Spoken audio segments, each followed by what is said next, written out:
Добро вечер на сите присутни. Добро дојдовте на 15-та дружба на ФЕТ алумни, Асоциација на завршени инженери, која што е формирана 2009 година. Последниве година и пол интензивно работиме на нејзино заживување и добивање на некоја друга форма на контакти, комуникација меѓу студентите бивши завршени, меѓу вработените на факултетот, пријателите, се со идеја да го движиме факултетот во една убава насока која што на сите ќе ни донесе некој резултат. По преходните дружби оваа година имавме за добар почеток во јануари, февруари се приклучивме кон факултетот во задните денови, каде што во тек на 2 дена разговаравме со 26 наши тазе дипломирани инженери, колеги и колешки, и тоа беше една интересна дискусија која што заедно со другите може да ги погледате на нашиот YouTube канал. Во таа дискусија тие споделија своји искуства и мене ме изненади фактот што 2/3 од нив се надвор од државата. Дали ќе се вратат или не е нивна одлука, меѓутоа грото се на доусовршување. Јас посакувам да се вратат назад и да тоа инвестирано и создадено знаење што го има да го вложат кај нас во нашава држава, меѓутоа тоа е на друга тема. А вечерва сме со темата IEEE. Верувам дека грото од вас знаат добро што значи IEEE. Тоа е Институт за електрика, електроника, инженер или IEEE познато, постои долги години во светот. Ние како држава сме членка со асоциацијата, Македонската асоциација на IEEE, која што е формирана правно, легално 97 година, февруари месец, јануари, февруари месец, а пред 25 години, 96 година е иницијативниот одбор, составен од повеќе членови, го носи преку своите представници Гоце Арсов и Лјупчо Караџинов писмото на настан во Софија, кај што е поднесено барање за официјално наше регистрирање, па вечева ќе поразговараме малце на оваа тема IEEE. Вака од лично искуство може да кажам дека сум член последните 2 години и една година како студент. Искуството е доста големо, имате пристап до доста литература, имате можност за контакти со врвни стручњаци од повеќе области и што е најинтересно, IEEE покрива широко подрачје од нашето електро, да кажеме. И едно мото што имав прилика да го слушнам и се уште ми одзвонува некаде во свеста, тој е председателот на IEEE кој што не посети во тој период на формирање на македонската секција.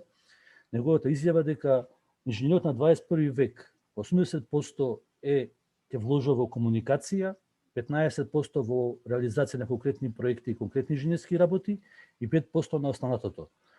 Ова некако се повеќе се потврдува како што професионално човек се надоградува и јас да не должам повеќе, вечева ги поканивме како воени говорници професор доктор Перо Латковски, кој што е актуелен председател на Македонската секција на IEEE, професорот Лјупчо Караџинов, кој што е секретар на регион 8 или на нашиот регион, и професорот Гоце Арсов, кој што е прв председател на Македонската секција.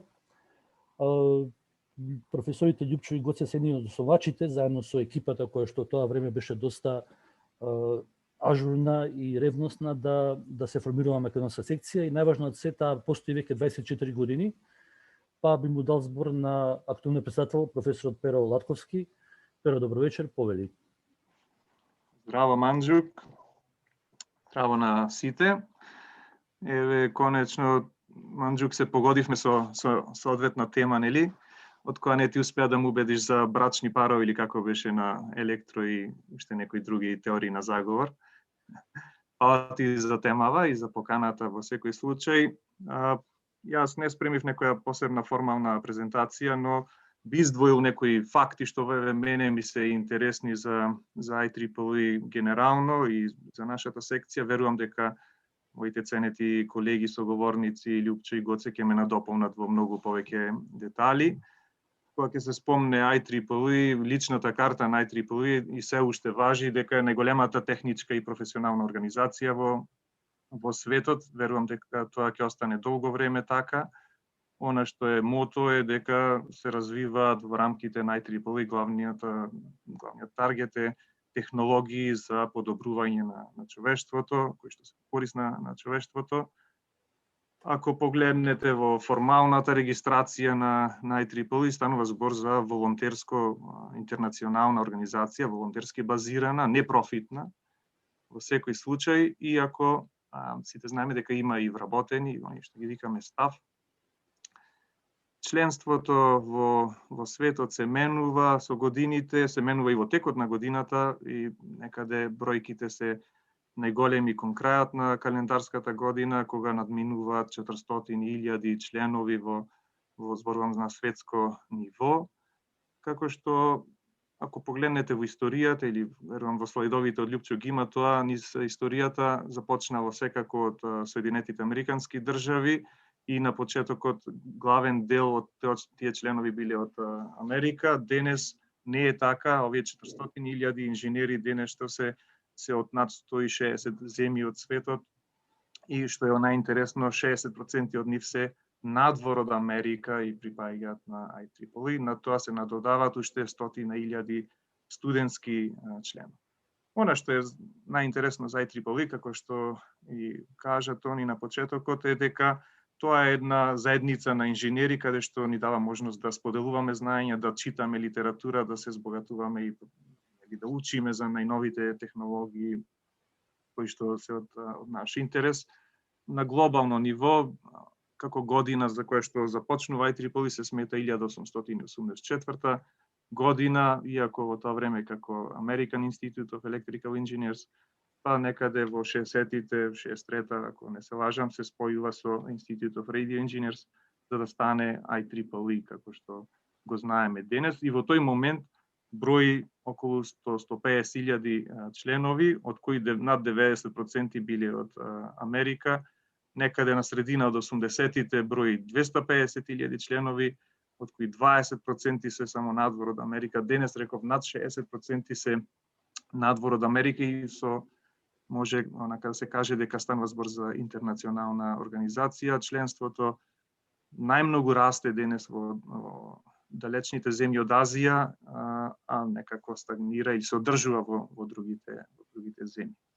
Ние често викаме постои централа на IEEE во Piscataway, а тоа всушност е Operation Center го викаат, кој што постои од 75-та година, се извинувам, а регистрирано IEEE како headquarters, како централна точка, сепак во Нью Йорк Сити, знаат каде треба, и тоа во Парк Авенју е блиску до Empire State Building име седиштето. Веќе спомнавте, ние сме дел од регион 8, бидејќи постои една географска организација на IEEE во 10 региони, од кои 5-6, ќе ме поправи Лјупчо, 6 мислам дека се во Америка, и тоа ако тргнеме таму од североисточна, источна, јужна, централна Америка, сите тие имаат западна, сите имаат посебен регион, како што се развивало всушност ова организација. Седмиот регион е Канада, ние припаѓаме во еден огромен регион 8, Африка, Европа и Блискиот Исток. Во моментов е некој процес на realignment, го викаат, на регион 8, кој што верувам ќе резултира во поделба соодветна. Имаше порано најразлични предлози како да се подели овој огромен регион. Она што мене ме радува е во овие два предлози за кои што сега во тека гласањето ние влегуваме онаму каде што припаѓаме заедно со другите европски секции. Постои регион 9 на Латинска Америка и оној на кој што најмногу по членство напредува е регион 10 за Азија и Пацификот, кој што брои најмногу членови, нараснуваат бројот на членови. Инаку, она што е интересно, ако се запрашаме во кои земји има најмногу IEEE членови, секако нема да сгрешиме, на прво место се Соединетите Американски држави со над 170.000 членови. Овие бројки се ориентациони и се менуваат, реков, цело време. Ке ви изненади дека на второ место е Индија со над 50.000 членови, па дури после доаѓа Кина, кај што нагло расте бројката, со 25-6.000 и може и повеќе сега членови, па Канада и Јапонија. И таму некаде сме и ние со како македонска секција на IEEE со 100-200 членови, како што ќе кажам наскоро. Инаку има и студентски, реков, членови, таква членарина постои во IEEE. Индија е таму на прво место, најмногу има студентски членови од Индија, па и на второ место 35.000. Индија има 25, Америка, па Кина, Канада и солидно место и Бангладеш со 3.000 членови во тие статистики што ги најдов. Понатаму во таа географска организираност на IEEE постојат секциите. Секции има повеќе од држави во светот, има над 340 секции, има дополнително и студентски ограноци, неколку илјади, 3-4.000 и оддели, чаптери, што ги викаме, исто така 2-3.000 чаптери постојат во светот. Значи, тоа е некоја географска организираност на IEEE. Она, според мене, што е најголем адут на IEEE е дигиталната библиотека, како што спомнавте предходно, каде што имаме огромна бројка на литература што стои на располагање. Пред некоја година, мислам дека 2019 беше кога се достигна еден прак од 5 милиони документи кои што ги поседува IEEE Explore Digital Library. Верувам сите ние ја користиме секојдневно и ова бројка нагло нараснува, затоа што месечно се публикуваат над 20.000 нови трудови во оваа дигитална библиотека, што би значило годишно 250.000 нови трудови повеќе имаме во рамките на IEEE Explore. Тие потекнуваат пред се од оние годишни конференции што се поддржани од IEEE, кои што се неколку илјади, околу 2.000 некаде, да кажем ориентационо. Има 200 журнали и магазини за кои што стои IEEE. Има над 1000 активни стандарди кои што се публикувани или не носат значката од IEEE. Само да се подсетиме дека барем од мојата област што се најважните фамилијата 802 стандарди од IEEE, точка 11, точка 15, 16, а тоа се всушност познатите Wi-Fi, Bluetooth, WiMAX и така натаму и ред други вакви стандарди кои што заживеале со конкретна опрема која што се произведува секојдневно ги користиме како што знаеме.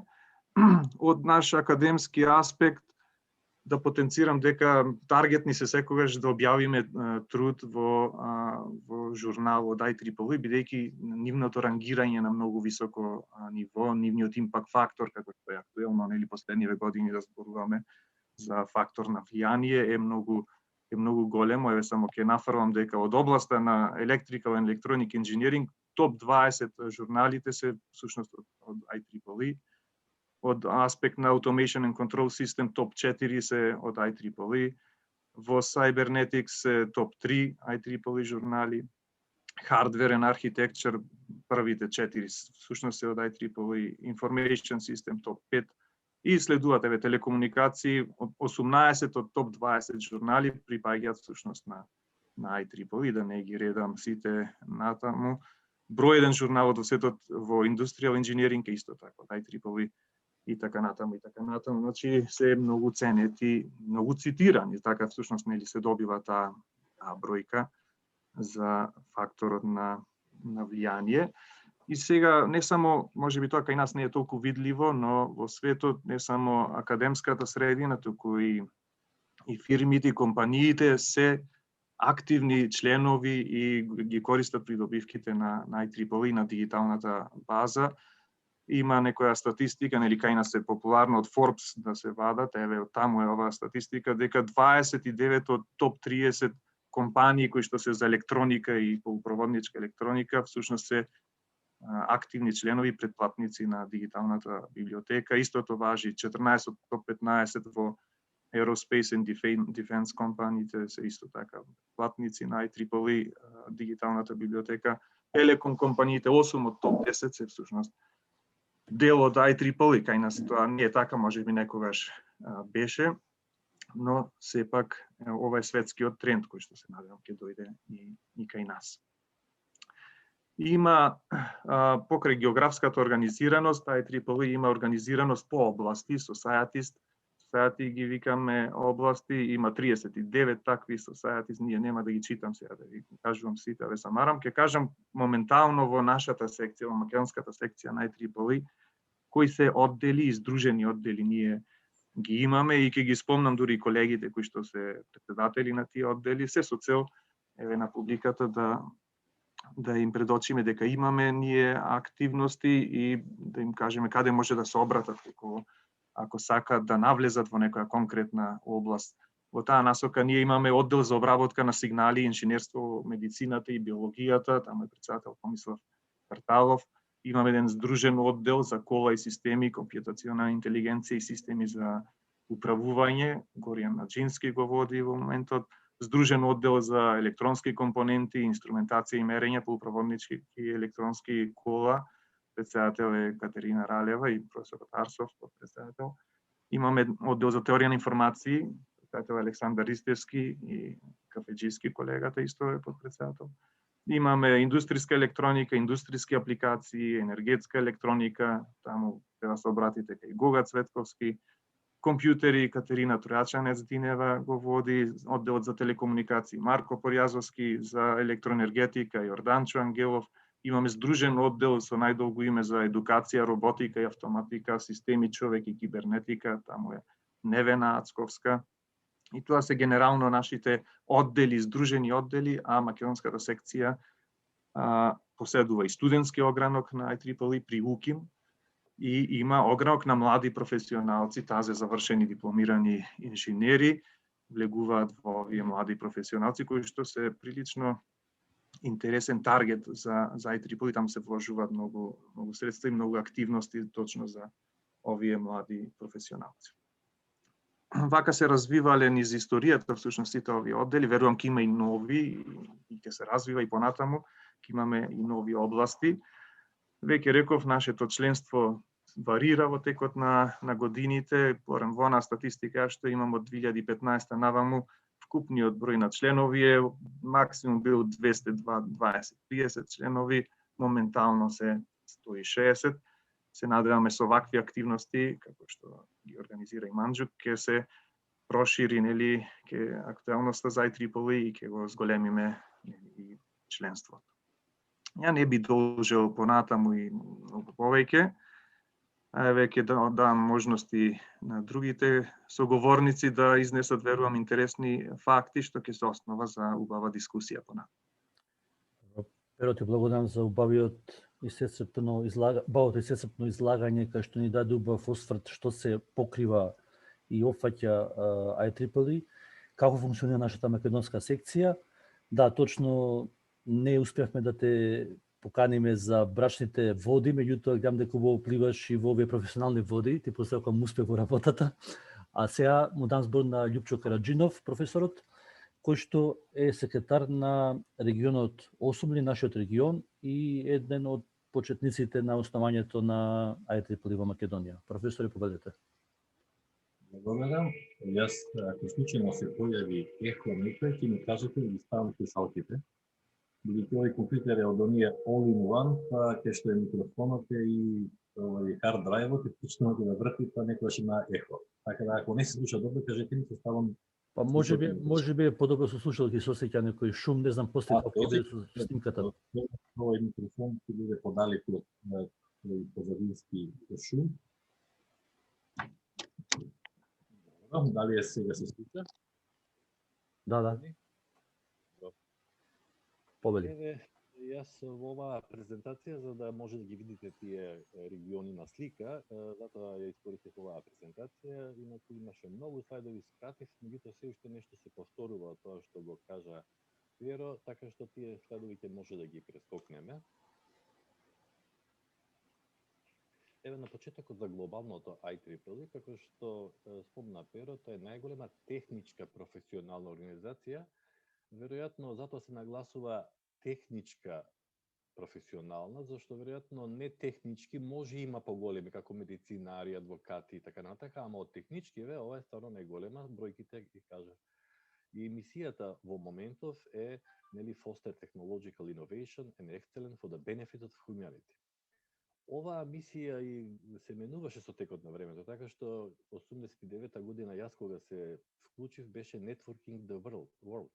Така што беше една од скивидите придобивките понатака е поврзувањето со колегите од целиот свет.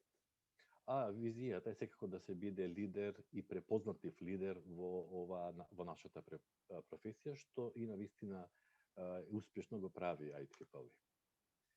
Поделбата сега ќе видиме на следниот след на светската мапа, инаку е на два дела. Едниот дел е географски, према подрачјата кои што ги покрива, целиот свет нели е поделен во 10 региони, во кои што има секции кои што не се поклопуваат со националните граници, туку идејата на секциите да бидат една територија каде што лесно можат да присуствуваат со физичко нели присуство на тие активности членовите. Сега ти случај е ланската и оваа година кога имаме пандемија па се премина виртуелно. И исто така овие студентски ограноци се при секој одека дека колеж или универзитет, затоа што студентите на самиот универзитет може да прават активности. И затоа ги има толку многу во рамките на една секција. Секој универзитет, доколку има повеќе од 25 студенти, може да направи свој бренч и да си добиваат средства и да прават активности.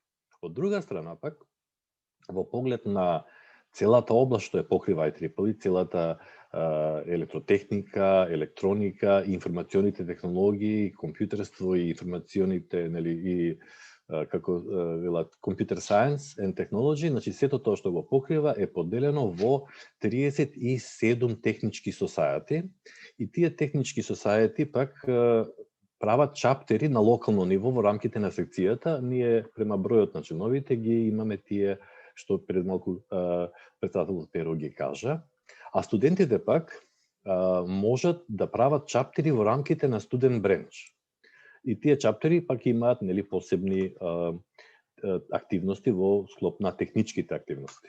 Еве го сега поделбата на IEEE по региони, бидејќи IEEE нели основан 1884 година, меѓутоа 1963 е познато под ова име, под името IEEE, со спојување на тогашните две здруженија од област на електроенергетика, која што и прва постоела и единствена постоела, а подоцна и радиоинженерите, 63 година, и тогаш се направени 6 региони, затоа што најголемиот број членови биле во Америка.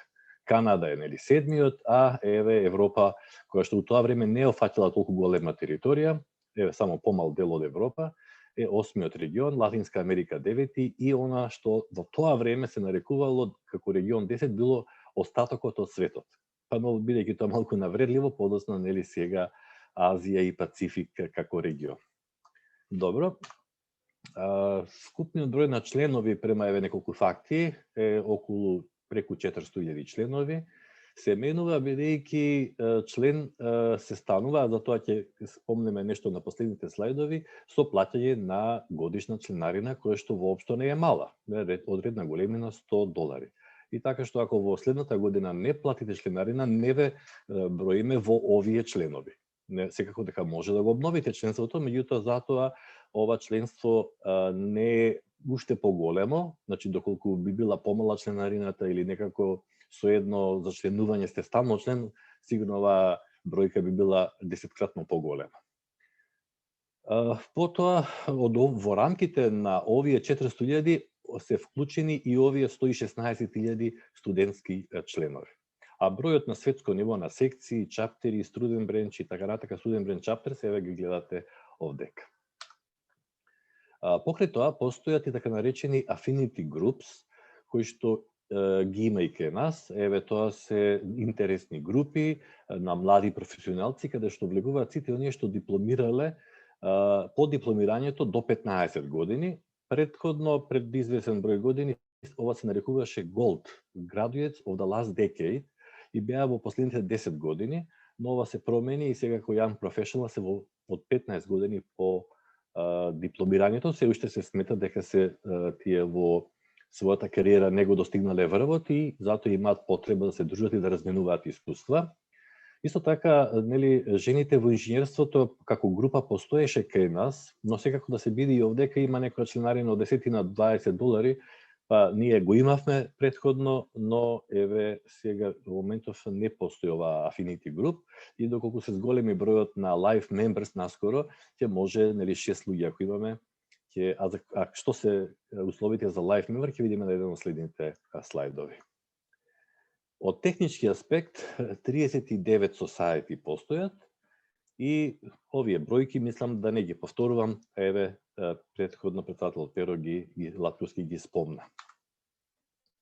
Исто така, еве, може само не спомна дека бројот на тие трансакшени, журнали и магазини се околу 200 на сите тие 39 society, секој издава по неколку мина, а конференциите се околу 2000, од кои што само околу 700, 600 до 700 се исклучиво на IEEE и другите се организирани од други здруженија и организатори, а IEEE е ко-спонзор на тие конференции. Сега, бидејќи има премногу society, а 10 региони, IEEE е генерално поделено географски и секој регион има свој директор кој што учествува во управувањето на здружението. Па и овие техничката подоба која што е со 39 society, за да учествува равноправно со 10 директори, затоа тие се групирани во така наречени 10 дивизии. И по сродноста на областите, ова се само кратенките, тие што се членови ќе ги препознаат, останатите не, меѓутоа на вебсајтот може да ги видите, ова е Communication, тие се големо society, па затоа имаат свој директор, како и компјутерите, додека другите се помали society, затоа се гледате групирани повеќе од нив, отприлика да имаат еднаков број на членови и така повторно се добијат уште 10 директори од техничките society кои што покриваат технички области. Уште повеќе може да приметите дека, бидејќи компјутери порано беше едно од најголемите по број на членови society, има 2 директори, затоа да не збунува овдека, зашто не е грешка дека 2 пати се повторува компјутери. Имено, големиот број на членови од областа на компјутерските науки и инженерство бараа во ова IEEE да се додаде една буква ЕЦ, значи Institute of Electrical and Computer Engineers, Electrical Engineering and Computers да се додаде. Меѓутоа, во Америка IEEE е препознатлива како бренд и затоа на крајот се одлучи на овој начин да се компензира тоа големо членство, а не во менување на името и се сложија и навистина и вака убаво извучи IEEE и 3 букви е на американски, а и навистина како бренд е препознатливо. Замислете сега Microsoft да го смени името во нешто друго, сите знаат за Microsoft или за другите, или за iPad, iPhone и така натака. Околу организацијата главен, нели, е председателот кој што се бира секоја година. Но тој има должности 3 години, имено годината кога ќе го избереме, тој станува, односно ние го бираме оваа година и од 1 јануари станува президент елект, кој што така трае 1 година, присуствува на сите состаноци и се научува на сите активности и да биде во текст со се што треба да работи кога ќе стане председател. Еве го потоа 1 година тој е председател и потоа уште 1 година е пас президент. И сите тие учествуваат во работата, но секако се разбира главен, еве и Chief Executive Officer е председателот. А потоа постојат и други тела кои се нарекуваат Board of Directors, каде што има посебен Board of Directors за географските региони, тоа се овие, како што и нашиот регион 8, а исто и така овие 10 на дивизиите кои што се од техничките активности и така натака. Еве сега една графичка представа, значи секако полноправните членови, со исклучок на студентите, тие се гласачите. Зашто не студентите? Затоа што правото на глас и на одлучување е дадено на секој инженер кој што има диплома. А ќе видиме подоцна, значи имаме и graduate students, тие се на магистерски и докторски студенти, тие имаат дипломирано и тие исто гласаат. Само овие студенти што се undergraduate, само тие не гласаат бидејќи се уште нели не се инженери.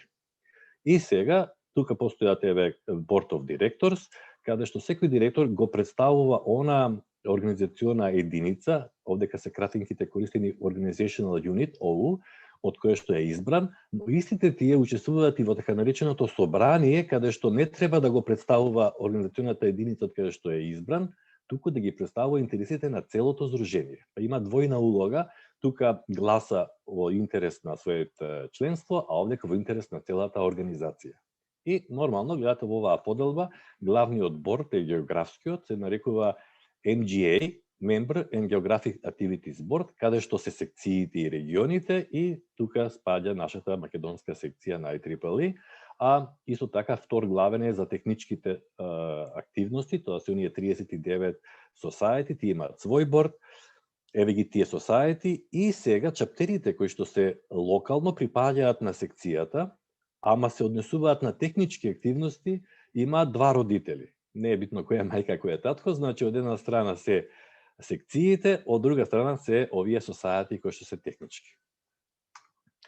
Сложена е архитектура на сите можни бордови и комисии, така да многу луѓе се вклучени во работата и одлучувањето на IEEE, но да се каже дека сите овие овдека што одлучуваат, овие тела и комитети, со црвено сум го означил таму кај што ние директно имаме учество, нели во MGA бордот, и еве тука секцијата, регионот, нели, каде моментално сум јас, и еве овие сите други чаптери така натака, сите тие се управувани и водени од така наречени волонтери.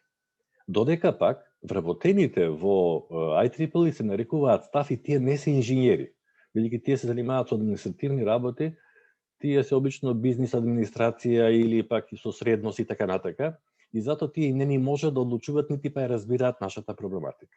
Тие се платени, а сите овие што одлучуваат се нарекуваат волонтери, бидејќи не се платени, вклучително и председателот на IEEE не е платен. Така што тој термин е волонтер или активен волонтер се користи за членовите на сите овие тела. Сега нешто околу регионот 8. Регионот 8 е, како што гледате, е најголем по територија. Зошто така било историски, бидејќи во тоа време само во Европа имало членови кои што имало севкупно 63 година помалку членови од еден од 6 региони во Америка. Меѓутоа подоцна се додадени и другите делови од Африка, еве и Русија, кои што имале у тоа време помалку инженери, подоцна се повеќе и повеќе. Многу различен регион, бидејќи имаме од доста развиени земји во Западна Европа до многу неразвиени во Африка, кои што исто така имаат и големи растојанија кои би требало да ги патуваат за да дојдат на некој составок. Исто така и религијски, и јазици многу, за разлика, еве кој што гледате Северна Америка, сите се со англиски, а латинска сите со шпанскиот јазик и португалскиот, додека сличен на наш е регионот 10, каде што исто така има голема разлика и во економскиот развој, и во културите, религиите, јазиците и така натака. И затоа ќе видите доаѓа онаа потреба за промена на регионите токму од регионот 10 и регионот 8. Еве, тие два региона се навистина најголеми и по членство сега, иако на почетокот биле помалку по членство, и од тука и учествуваат и помалку во одлучувањето со еден директор регионот 8 и со еден директор регионот 10. И заради тоа ќе видиме, еве сега актуелно е дали повторно да се направи прераспредела на големината на регионите. За нашиот регион има околу 70.000 членови и околу 100 земји, 59 секции има. И сега веќе Перо Латковски спомна дека секции има на глобално ниво не е паралелно на бројот на земји. Зошто? Еве ќе видите кај нас една од најстарите секции, така наречена Бенелукс секција, ги опфаќа трите држави Белгија, Холандија и Луксембург. Исто така, една од големите секции е Англија, односно United Kingdom and Ireland, значи Обединетото кралство, и Ирска, која што не е онаа северна Ирска од Обединетото кралство. И тие воопшто еве одлично функционираат и воопшто немаат ни намера да се поделат. Од друга страна пак, бидејќи немам слика за тоа, Русија, која што е голема територија, и тогаш овие членови што се во Русија не би можеле да патуваат на еден состанок, големи се растојаните, скапо би било. Русија е поделена во моментов на 3 секции. Па имаме една секција што се вика баш почетната Russia section, па Northwest, што е кај Сент Петерсбург, и Сибирија section. И сега дури барат уште една да се направи. Исто така и Саудиска Арабија, која што е голема по територија, која тука може не се приметува, има Саудија Арабија Ист и Саудија Арабија Вест. Така што поделбата на секциите не е врзана со државите, туку едноставно географски да можат членовите да комуницираат и лесно да доаѓаат на заедничките активности, да се дружат, да прават нетворкинг. Овдека ве ги гледате и другите бројки, колку има чаптери, студент бренчи и така натака. Секцијата се смета дека е основна организациона единка и таа ги пружа сите можни активности и бенефити на своите членови. Така што тука членовите може да се дружат, како? Па преку тоа што се организираат различни предавања, дружења, годишни собранија и други низа активности, пред се преку своите чаптери, а и самата секција прави своји активности, како што е IEEE, годишно собрание и по некој друг повод. Студентите пак во Македонија имаме само еден студент бренч на УКИМ, иако доколку има доволен број на студенти, може да се направи студент бренч и во Битола, Штип, Тетово или кај што ќе има доволен број на членови. Добро. Една просечна пак секција во регионот 8 има околу 1000 членови. Како што кажа Перо Латковски, ние имаме околу 200 членови, колку што отприлика се и балканските земји со исклучок на Србија, која што е малку поголема.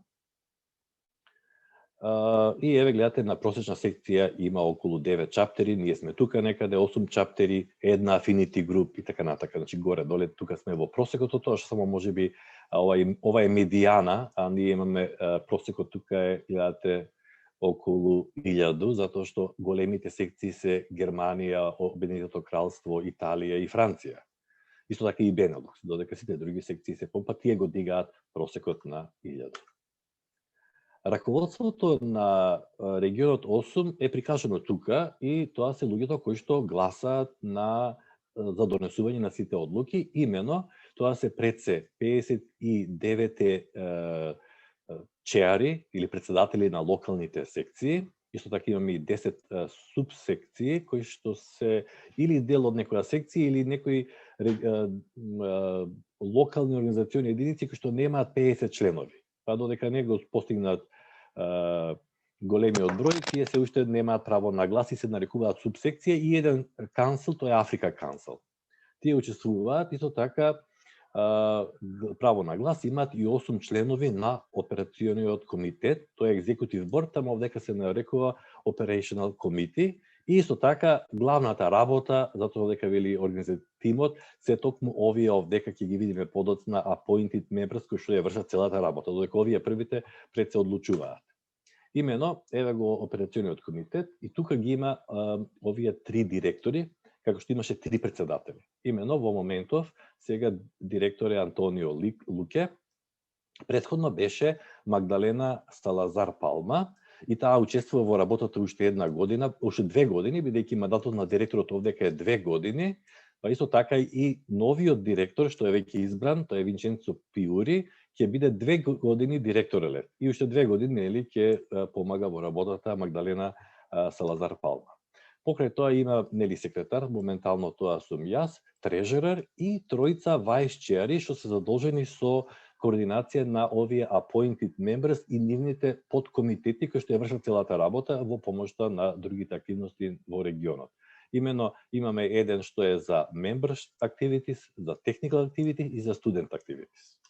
Но комплетната листа може да се види на самиот вебсайт, што еве тука дадеме линкот, може да ја споделиме презентацијата со кликнување да добиете, иначе тогаш ќе отидете на следнава страница, каде што на таа страница може да се видат и контактите да се за Operation Committee, потоа овдека бидејќи е долга листата испрекината со сите секции и нивните, како што гледате, председатели, имейл контакти и веб страница на секоја од секциите.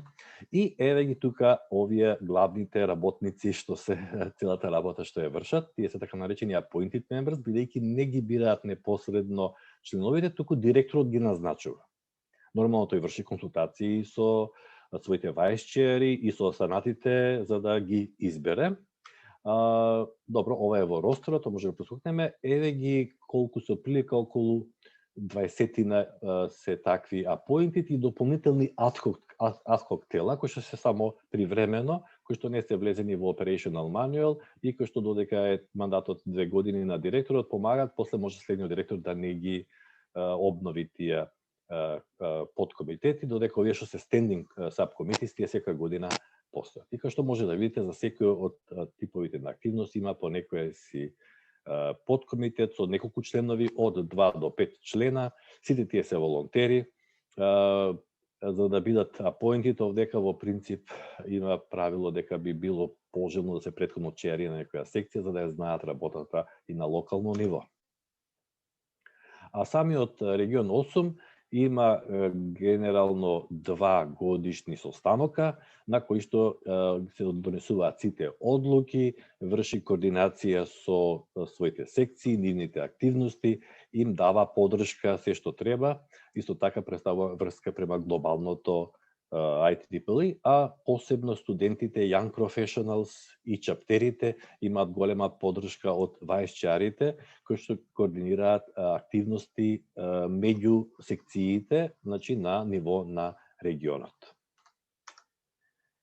Сега, еве го ова, може би е интересно и за тие што веќе се членови, претходното го знаат тие што се веќе членови, а овие што се веќе членови, ќе биде интересно дека најново е поделба на регионот 8. Имаше 3 предлога, останаа во игра само 2 предлога и најверојатен е, како што гледате, овој предлог да се направи, еве, најинтересна е границата, се знаеше дека Африка ќе биде.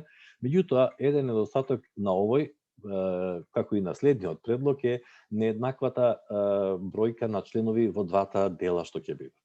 Затоа постоеше уште еден предлог кој што отпадна, каде што границата ќе беше Русија заедно со Белорусија, Украина, па вклучувајќи ја дури и Бугарија, да биде во овој помалиот регион каде што е Африка.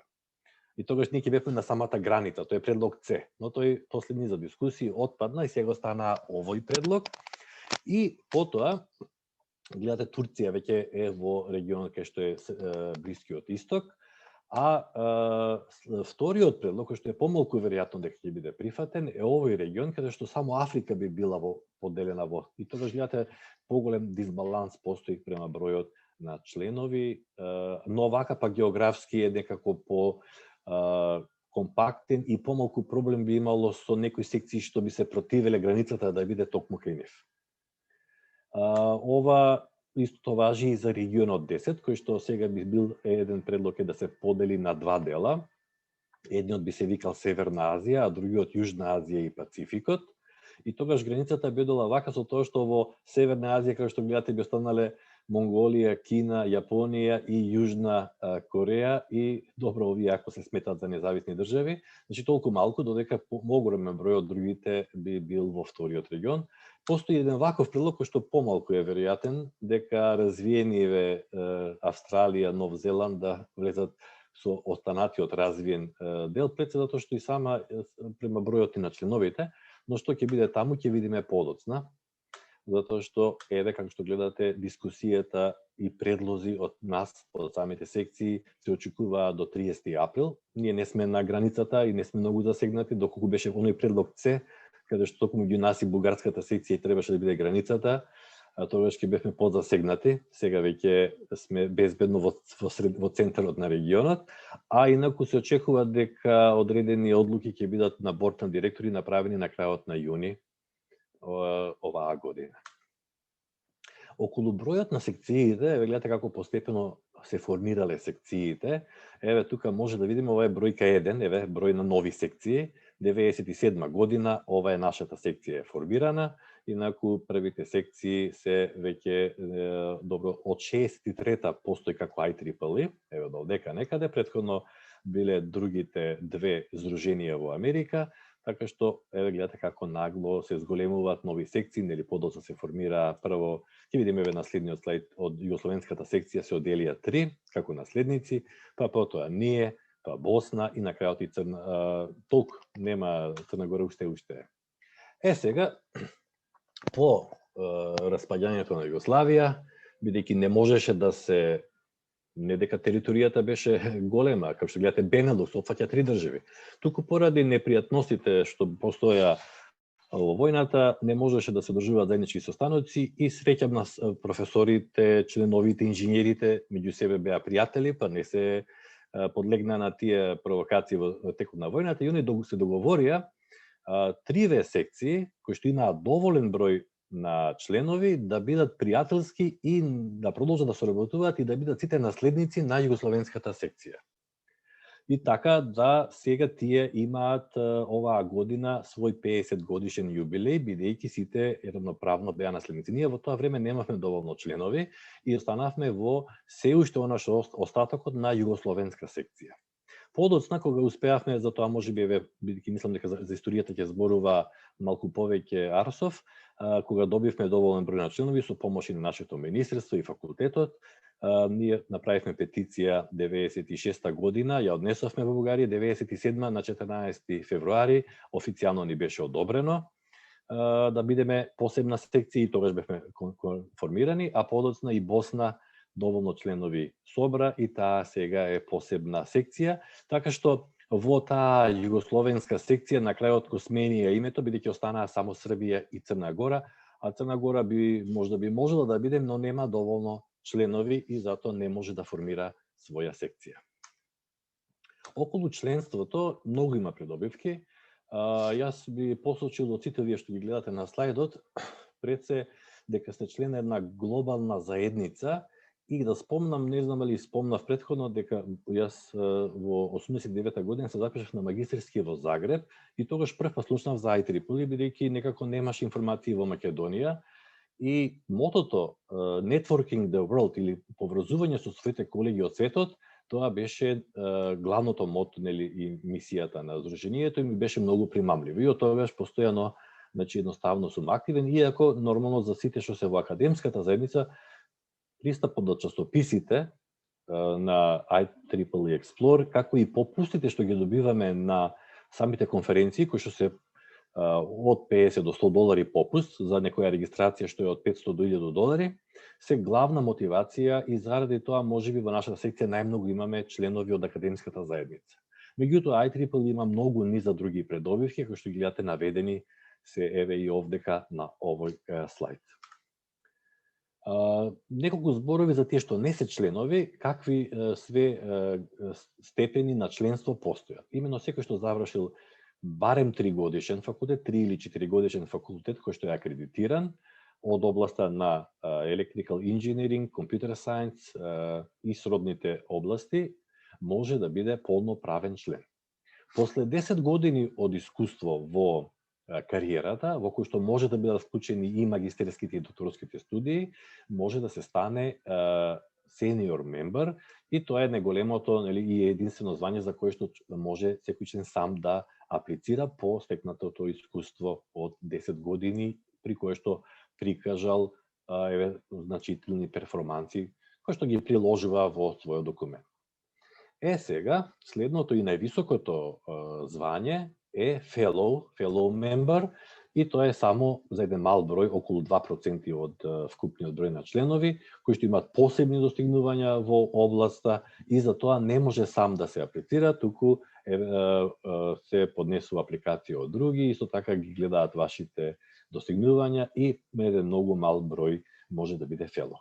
А додека life member не е во оваа група на звања, туку секој член кој што вкупно има 100 години животни, старосни години и членство во Сдруженијето, а при тоа е постар од 65 години, автоматски добива статус на доживотен член и тој тогаш не плаќа членство веќе оние $100 што ги кажавме и доколку оди на конференции добива повластена регистрација од како што е студентската регистрација.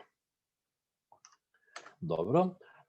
Студентите може да се запишат, да се зачленат со многу поволна членарина од $27, а исто така и студентите што се на магистерски студии може ова да го користат.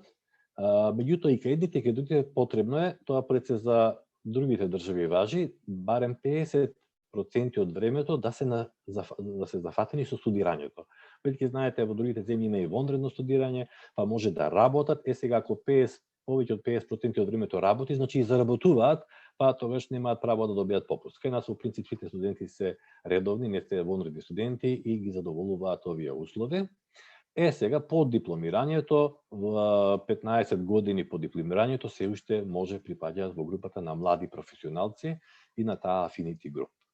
Доколку некој пак нема завршено електрофакултет, тогаш може да биде associate member, а одредени членови на кои што им е да речеме искапо членството, па сакат само во едно society да се, тие се нарекуваат affiliate и не се полноправни членови со право на глас во другите активности.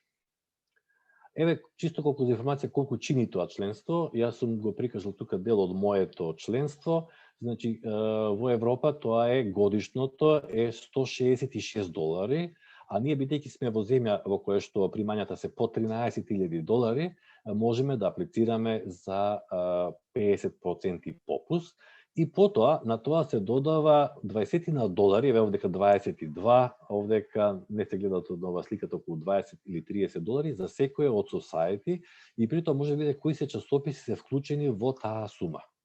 Со основното членство само се добиваат магазинот Spectrum и магазинот Potential за студентите. Одека јас сум ги одбрал, значи, да бидат електронска верзија, само Spectrum да доаѓа во печатена верзија, а другите сите гледате сум ги одбрал да бидат електронски верзии, иако може да се одбере и печатена, тогаш нешто ќе се доплаќа нешто малку повеќе. И конкретно еве мене ме чини $120 членството. Членството зависи, еве сега ако се вклучите на веб страната, ќе видите дека ќе ви покаже $83, затоа што за сите оние кои што ќе се зачленуваат од февруари до 15 август се зачленуваат на половина година. А потоа се зачленуваат и тогаш платят 50%. А потоа, нели, целогодишната членарина е $166, што не е малку секоја година и еве затоа голем број членовите кои што сметаат дека е тоа скапо не продолжуваат на жалост и затоа бројката не е толку голема и кај нас локално еве беше максимум 220 членови. Нешто околу мене, ако воопшто е интересно или ако има прашање можеби подоцна. Јас, како што кажа со Гоце Арсов, бевме да однесеме петицијата и од тогаш постојано активен во секцијата, а на регион бев исто така во неколку подкомитети. Тоа е Nomination и Appointment Subcommittee и во Conference Coordination Subcommittee пред да бидам еве од оваа година и следната секретар на регионот 8. Инаку сега сум на 5 society член, претходно бев уште на 2, одека пишува, пас нешто малку се измести овој слайд, не знам зошто. И еве, доволно е за 15 минути, мислам дека многу не прекорачи со времето, па ќе продолжиме подоцна после, се надам после Арсов кој ќе има прашања или сега, ако има се едно. Па ја предлагам да продолжиме, па на крајот ќе отвориме подиума за прашања. Инаку ви благодарам за деталната исцрпна презентација во која што ни дадовте убава слика за комплексноста на ова здружение, сериозноста негова, предизвиците со кои што се среќава и воедно честитки од сите за вашата ангажираност и посебно за вашата функција како секретар на овој регион. Инаку за нешто се приклучија подоцна, ја следиме 15-тата дружба на Фейт Алумни, во која што имаме презентирање на работата на IEEE, македонската секција. До сега се обратија председателот на секцијата професор Перо Латковски и секретарот на регионот 8 професор Липчо Караджинов, а сега би го поканул професор Гоце Арсов да како прв председател на македонската секција и како еден од тимот од основачите на секцијата ни се обрати со своето излагање. Професоре, повелете, подиумот е ваш. Благодарам, Манџук. Share screen може од кај мене да направам? Да, можете. Слободно. Добро. Значи, јас не подготвував нешто посебно, но имам две презентации што сум ги држал до сега. Едната е врзана со историјатот на IEEE, историјатот на македонската секција, а другата е врзана со учество на инженери, стручњаци од нашите области географски од поранешна Југославија во врвните тела на IEEE. Пред да почнам, би ги поздравил сите досегашни председатели на нашата секција, бидејќи тука се присутни сите, освен Љубомир Николовски, кој што во последно време не гледам ни дека е член, е само афилијейт. И предпоставам дека под име Драгослав е Драгослав Рајчич. Би го поздравил него посебно, бидејќи тој е еден од, во поглед на овие што се присутни денеска, член со најдолго рочно членство во IEEE и првиот life senior member во нашата секција. Инаку како life member имаме некаде 4-5 луѓе, се уште немаме 6, за да можеме да формираме интересна група за доживотни членови, а како се станува, веќе кажа Љупчо Караџинов. Јас би почнал со еден дел во врска со тоа кога како настанала југословенската секција 1971 година. Само да удрам овде кај беше share screen. И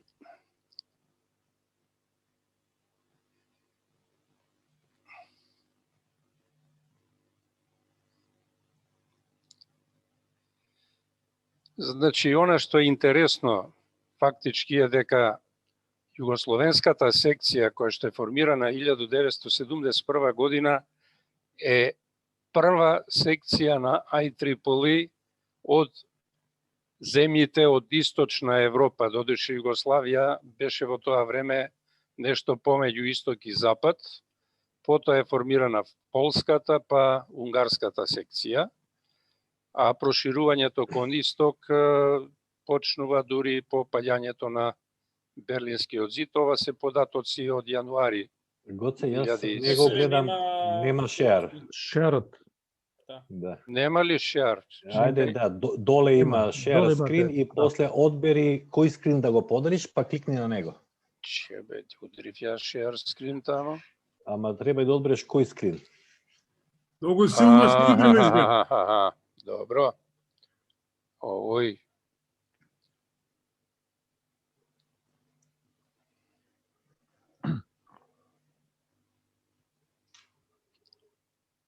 Почнува, добро е. Да, Веројатно сега го гледате. Добро. Океј сега. Значи, само сега не ми оди како презентација.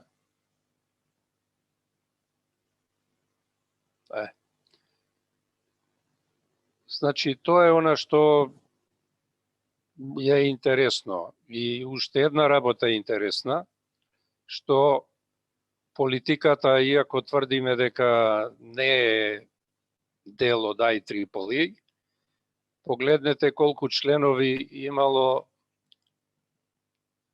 во југословенската секција при незиното формирање. Значи, имало само 15 души. На 1. август 1992, поради познатите случувања, југословенската секција се дели договорно на 3 секции. Југослав section, место Југославија section се викаше. Значи, словенска, кај што имало доволно членови, хрватска секција и останатиот дел од Југославија, кај што била Србија, Босна, Македонија, Црна Гора. На 14 февруари ние успеваме да формираме секцијата. 2005 југословенската секција станува, го менува името во Србија и Црна Гора. 2005 значи се формира секцијата на Босна и Херцеговина, а од 2006 фактички секцијата на Србија и Црна Гора опфаќа 2 независни држави. Она што е интересно е дека бројот на членовите 1992 година бил околу 700 членови на територијата на тогашна Југославија, а 2017 во јануари тој број на членови станал 2266. Што значи дека оваа поделба и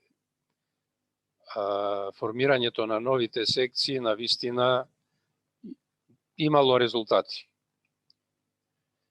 Она што е интересно, што би сакал да го кажам во неколку збора, е дека голем дел од наши луѓе учествувале во раководните тела на IEEE и на регионот 8.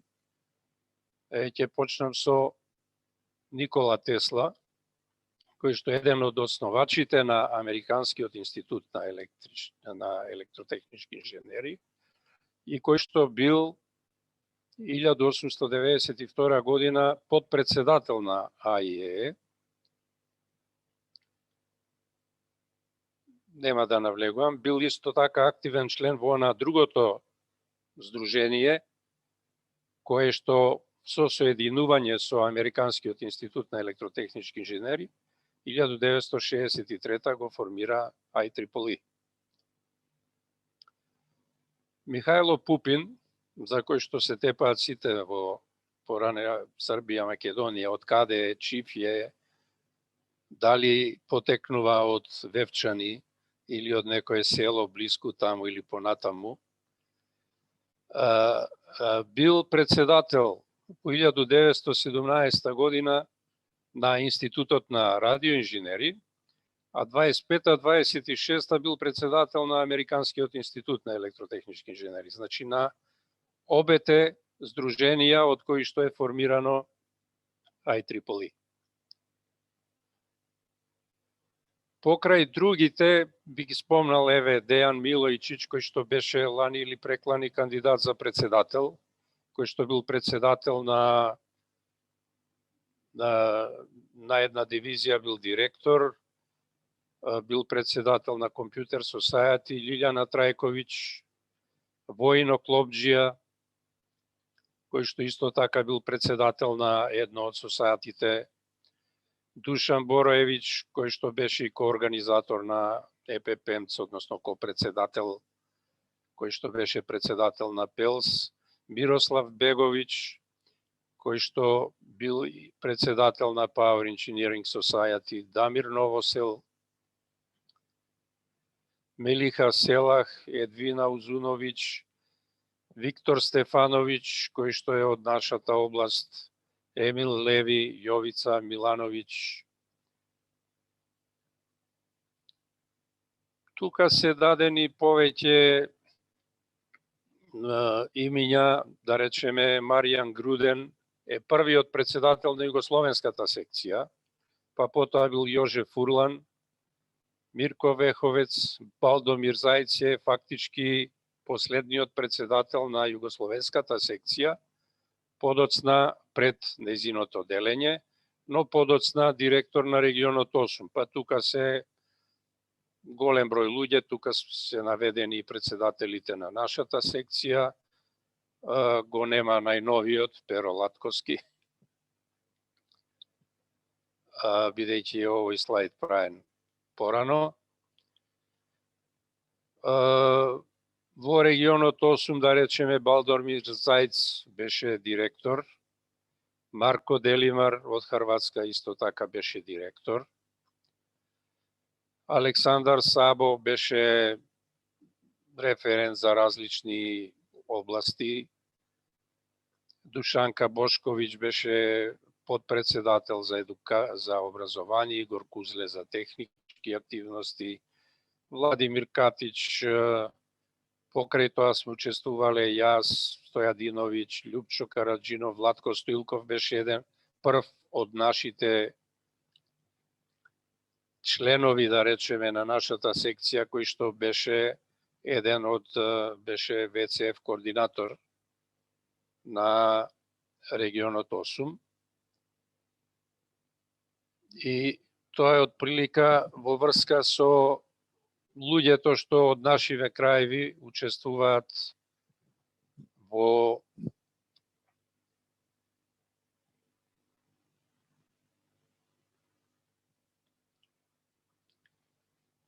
се гледа ова, предпоставувам сега. Значи сега би се навратил со неколку зборови за Не се она гледа, што... изгледа, Гоце, Не, на последниот слайд од предходната презентација си. Сега може. Сега е новото, да. Добро. Океј сега. Значи во Македонија некаде 70-тите години веќе има членови на IEEE, но по распаѓањето на Југославија и поделбата на секциите, ние влеговме во југословенската секција тогашна, бидејќи во Македонија тогаш имаше само 17 активни членови. 93-та имаше еден иницијативен состанок, иницииран од професорот Љубомир Стрезов, за тоа на кој и каков начин би можеле ние сега да формираме секција, да се активираме повеќе во IEEE, и прв председател на тој иницијативен одбор беше Љубомир Николовски, кој што после извесно време некако ми ја предаде должноста мене. Започнавме со една активност за собирање на број на членови и некаде 96-та година успеавме да дојдеме до бројот, мислам дека беше 56 или 57. Гоце, треба благодарност на Министерството за наука и факултетот. Да. Во тоа време при да. собирање, при, како да речам, при зголемување на бројот на членовите, ние имавме добра соработка со Министерството за образование и наука, кое што покриваше дел од чланарината на членовите кои што беа вработени на универзитетите во Македонија. Значи не на оние од стопанството. Дури една година мислам дека комплетно ги покрија чланарините, но во принцип ги покрива дел или само основната чланарина во IEEE, додека секој мораше да си ја покрие чланарината во соодветно society. Проблемите настана кога прво во кореспонденцијата меѓу Љубомир Николовски и IEEE, кога тој бараше помош и совети како што треба да се направи за да можеме ние да формираме секција во Македонија, бидејќи во тоа време оние што се повозрасни знаат, беше голем проблем да се патува во Србија, поготоа што голем дел од нас што беа војни обврзници или резервисти, многу лесно можеа да бидат мобилизирани ако ги фатеа таму. Така што имавме големи проблеми и од кога собравме, да речеме, не голем број луѓе, да ми се пожали Љупчо Николовски дека пишува писма, не му одговараат. На една конференција во Охрид беше професорот Окјај Кајнак од Турција и ми вика зошто немате секција во Македонија? Викам, не шишаат ни подразно од IEEE. Така ли? Така. Тој беше голема зверка и се уште е зверка во IEEE. Беше председател на едно society. Тој пише едно писмо и веднаш добивме некој одговор дека тие сметале дека ние не сме многу сериозни и така натаму. Но ни се појави друг проблем. Поради спорот со Грција, предпоставувам, а тоа е 96-та година, кога веќе собравме над 50 членови, добивме официјално писмо од тогашниот, како се вика, за развој на секции, некој Арси Винтон, дека директорот на регион 8 нема да подржи формирање на секција со помалку од 100 члена. Пир Мартин Ласен беше тоа? Ларцен беше директор, а овој беше Арси Винтон, беше референт за развој на секции, за нови секции. Пир Мартин Ларсен е во средината на сликата, тој што ја прима Да, петицијата. ќе кажам. Ја гледам сликата, затоа он веќе не е. да дојдеме до сликата. Значи, Значи, долу некаде... 2016, знаеш, малку мислиш дека сликата од тогаш, не сликата од горе, од 96-та. Да, сликата е 96-та. Апсолутно, гледај ме мене. Тука и гледај ме овде, гледај го Љупчо.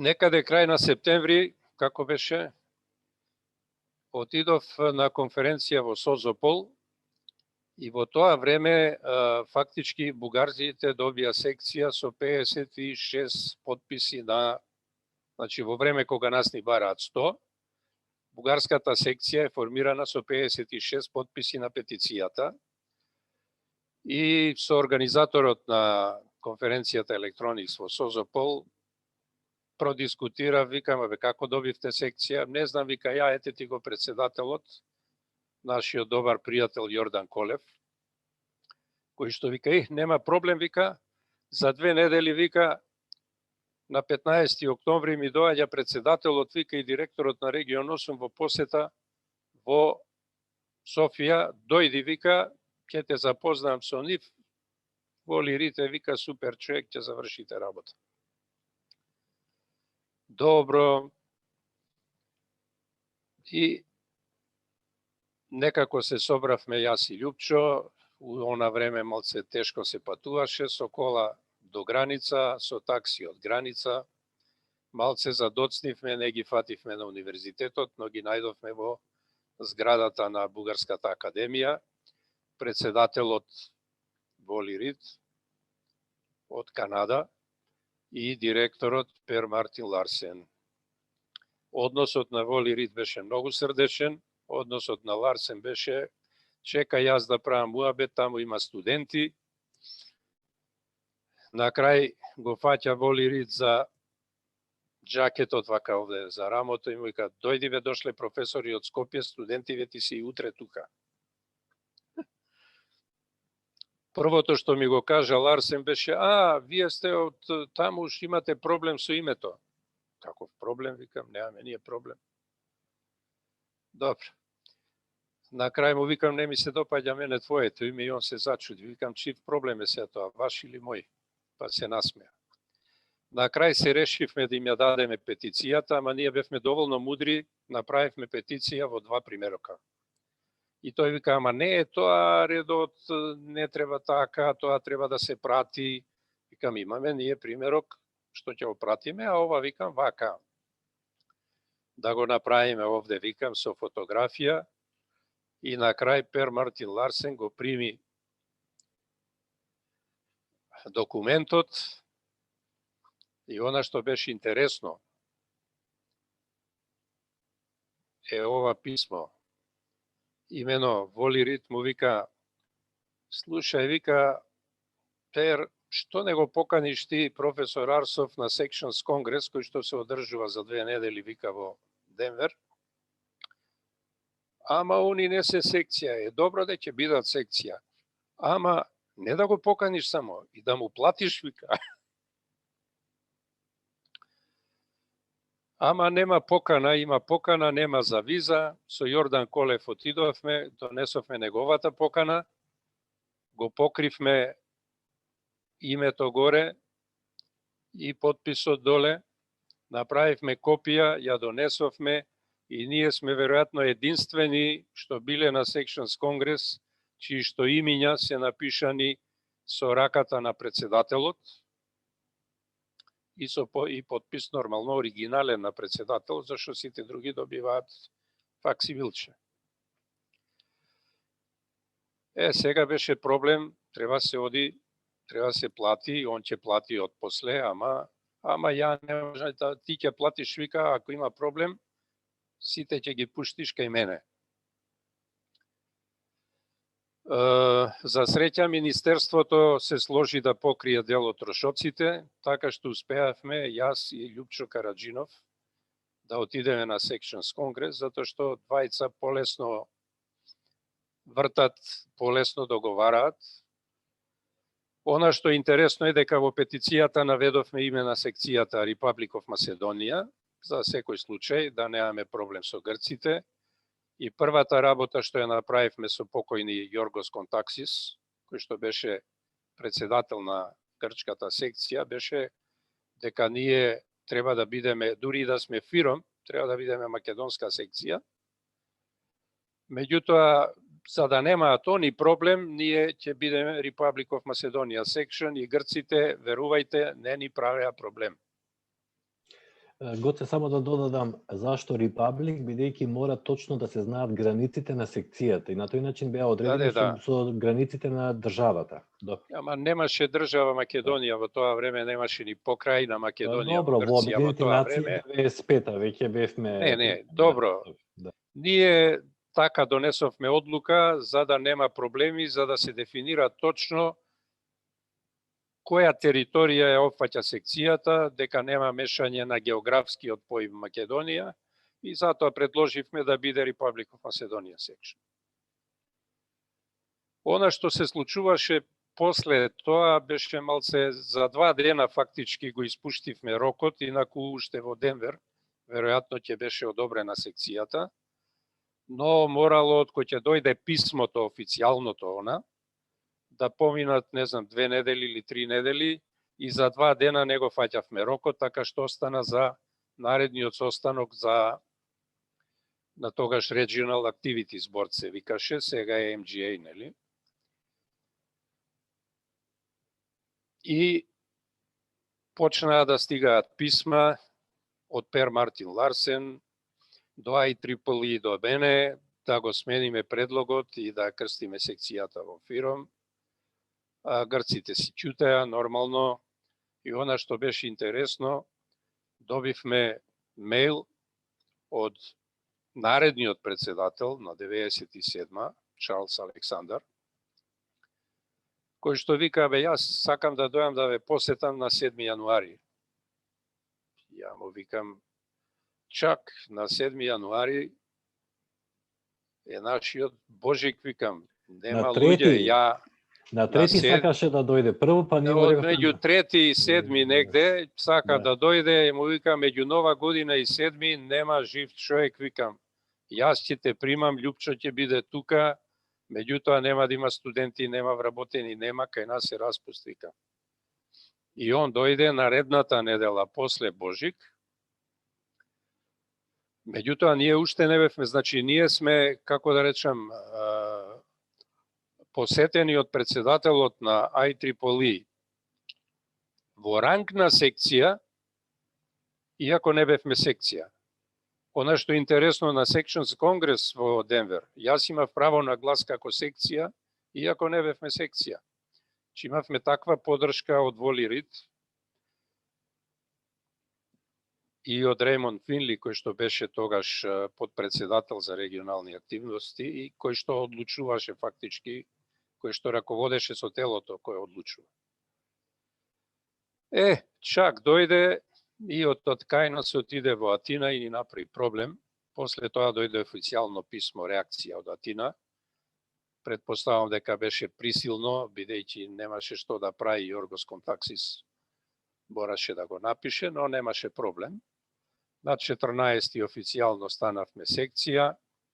Ова е писмото од Цецилија Јанковски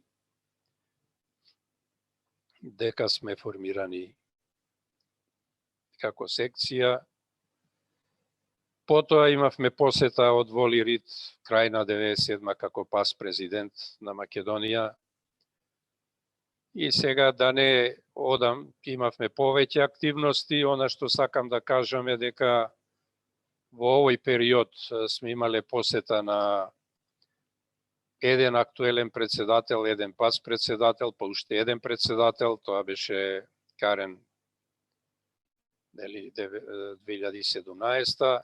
Сме имале посета од еден директор на регион 8, па потоа беше Мартин Бастијанс во Македонија и беше за време на конференцијата исто директорот на регион 8. Маргарета Ериксон беше и Керим Бетелсон беше. А овој Бастијан беше 15-та година. Беше пред тоа, да. кога го однесовме на Значи- Црна Гора со колегите. Да. Да. Значи сме имале посета активности, меѓутоа тоа е тоа. Мора да кажам дека имавме голема помош од бугарската секција и од Јордан Колев. Исто така претходно имавме помош од Океј Кајнак, а понатаму работите веќе си одеа самостојно. Еве тука имавме организирано 2 пати балкански средби на секциите, Романија, Бугарија, Турција.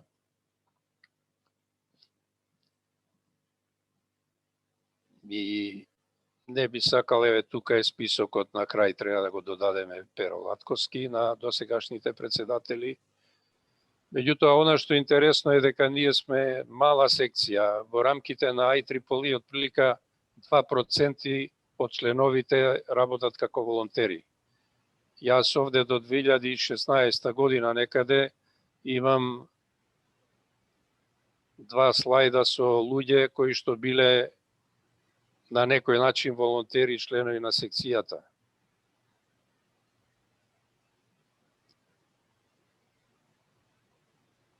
Некаде околу 5-60 луѓе и повеќе, замислите секцијата моментално има околу 120-30, со се студентите кои што не може да бидат. И овде е една од постарите слики на еден од 2015-та. И јас тука би, да речеме, прекинал со излагањето за историјата и за нешто. Ако има прашања, секогаш може да се постават прашања, може да се дискутира. Ви благодарам, професоре, за вака подобното излагање. Stop share. Ја само треба да. Stop share. Сега треба stop share, само треба да дојдам до таму некако.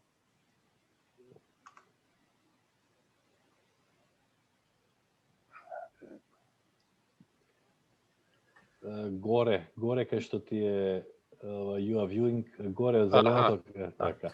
И само Добро. една слика, јас би само ви споделил, само една секунда, не би должел. Овој слайд покажува дали сакав да ви покажам само еден слайд.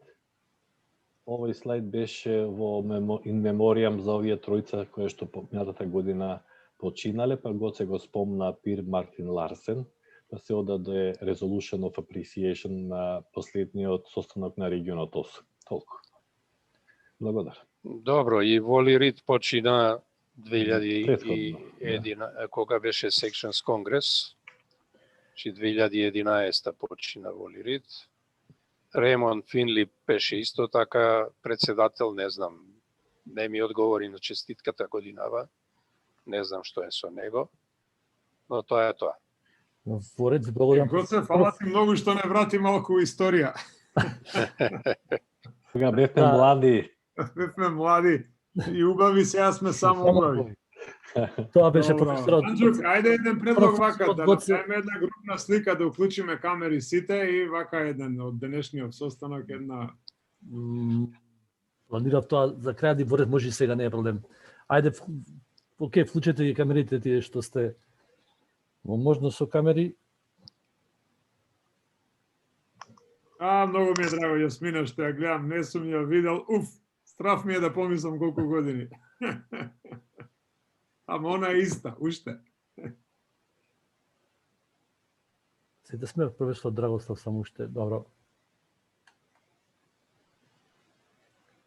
Еве го професор Драгослав. Јас ќе замолам и некој друг од колегите да направи принт скрин исто. Климе, ако може и ти, вклучи се.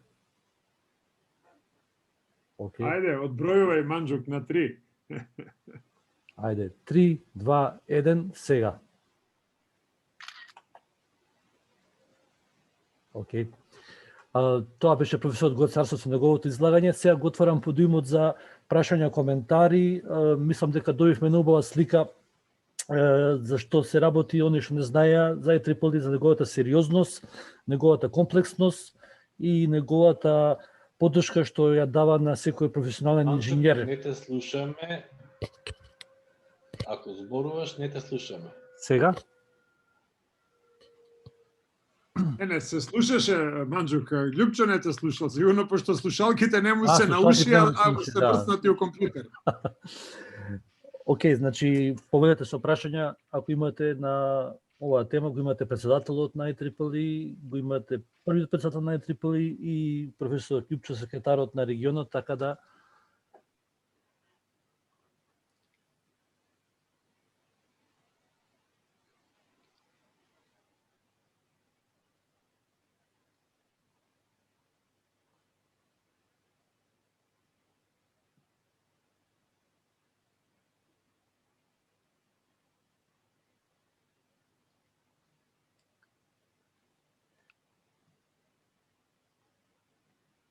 гледам.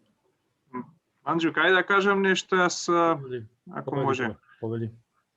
Слушајќи ова сега, нели, освежување за историјата на секцијата и нели наближува уште еден наш јубилеј, можеби не е лошо барем тие што се живи, а ни помогнале за секцијата да припремиме и да им испратиме на благодарница. Така да ќе помогнат колегите да ги идентификуваме и да им пуштиме на некоја адреса. Што мислите за такво нешто? Се разбира тоа до година, нели? Апсолутно се слагам.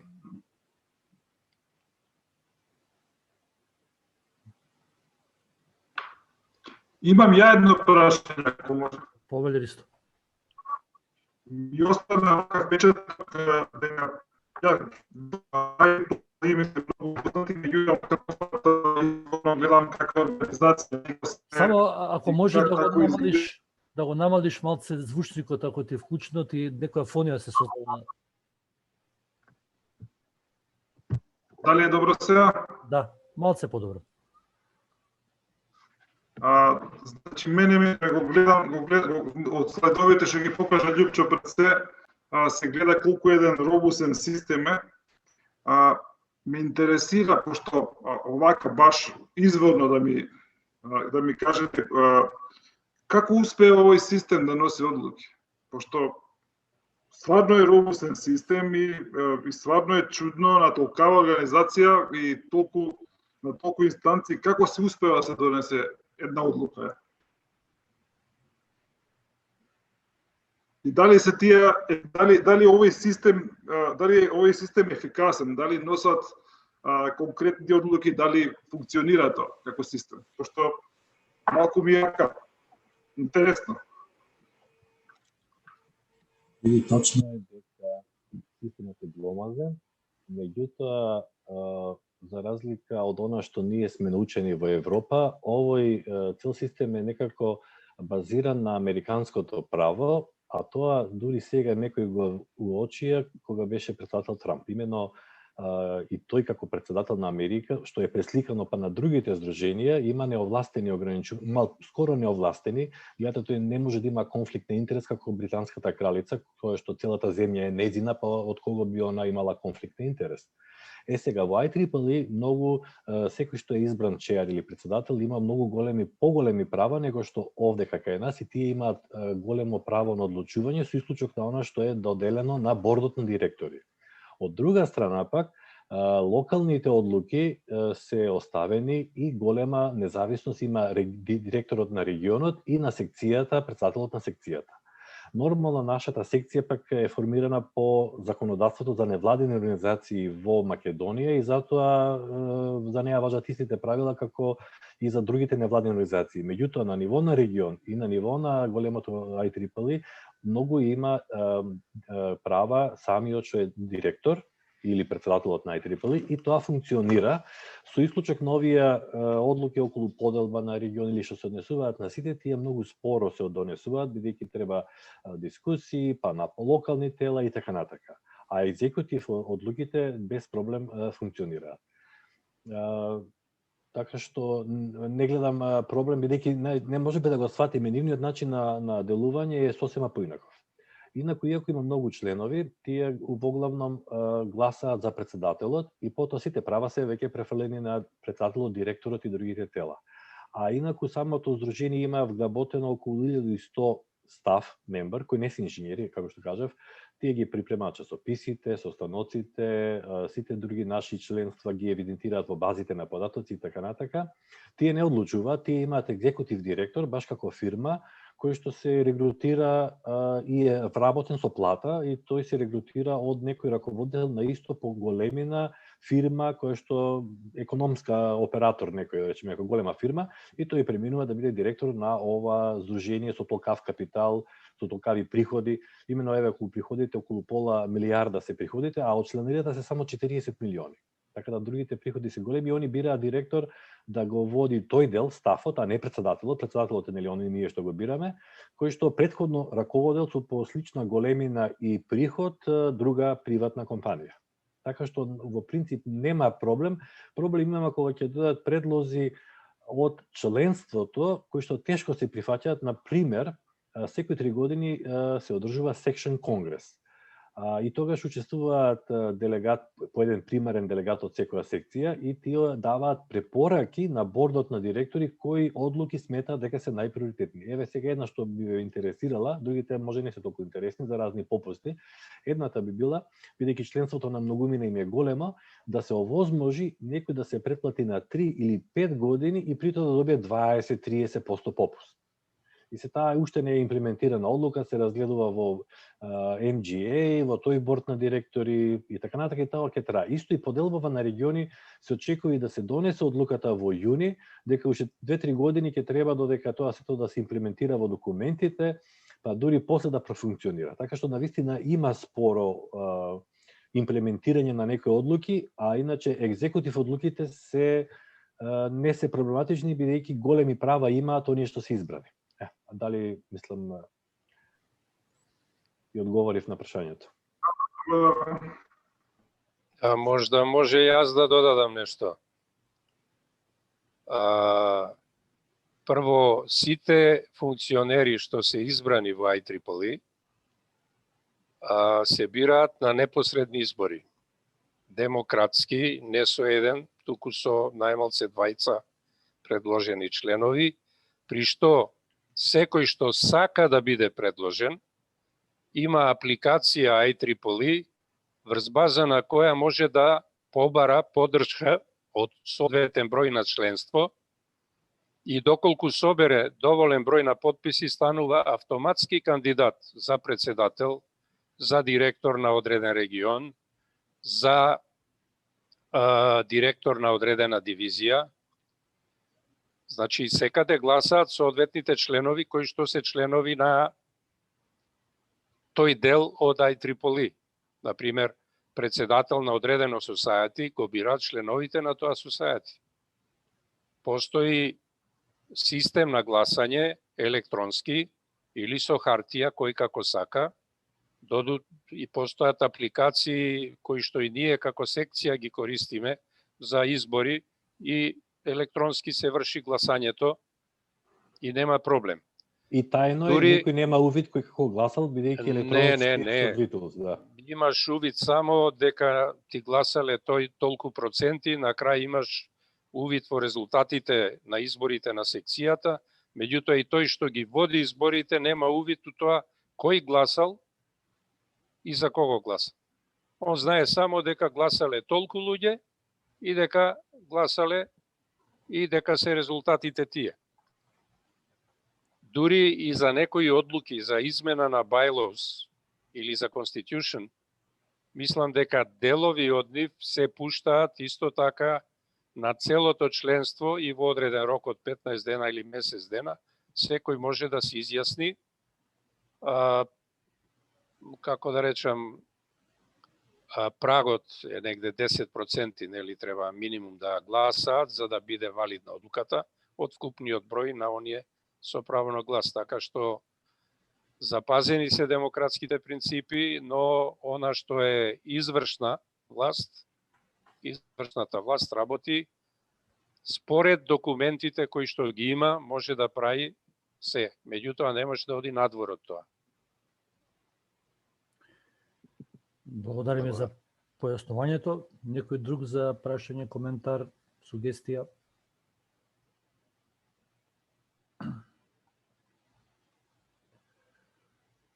Ако ако нема, јас пополека би ја привршувал оваа наша 15-та дружба. Се надевам дека успеавме да ви ја доближиме повеќе македонската секција на EEE во нашите канали на информирање, значи преку мейл комуникацијата на социјалните мрежи ќе споделиме линкови до нивниот мейл, до нивниот сајт и може слободно да се приклучите во работата. Мене не представува ништо друго, освен да ви се заблагодарам на сите за присуството. Следете не на следната дружба, се гледаме во последниот четврток од месец април. Чувајте се, добро здравје, многу успех и поздрав до сите. Чао. Поздрав до сите. Пријатно. Поздрав. Поздрав, пријатно. Благодарност.